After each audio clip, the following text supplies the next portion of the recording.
मटण आणून खातो मी.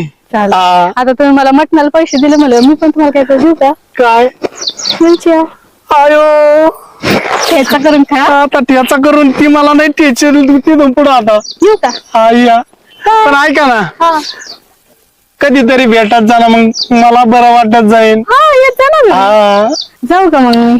थांबा ना एवढं लवकर नका ना जाऊ. आताच कुठं सुरुवात झाली आपली 2 शब्द बोलायला. बरं. पण काय म्हणा बर का लय भारी देवाने तुम्हाला बनलंय. हा ही आपली गाठ पडायला पाहिजे होती त्याच्या ऐवजी. नशीब. नशीब काय पण आता भेटलो ना आपण. पण मी म्हणतोय तसा तुमचा घटस्फोट झालेला आहे. बरोबर. मी तिकडे घटस्फोट घेतो. तुमची बाई तुमचे तुकडे करीन. काय करते तुकडे आणि मग आपण दोघं लग्न करू. तुमचं पण सुरळीत आणि माझं पण सुरळीत. यायला खरंच हा कुठं तरी लांब जाऊ पळून आपण. चालतंय. हा याच्या परत या भूताच्या नाद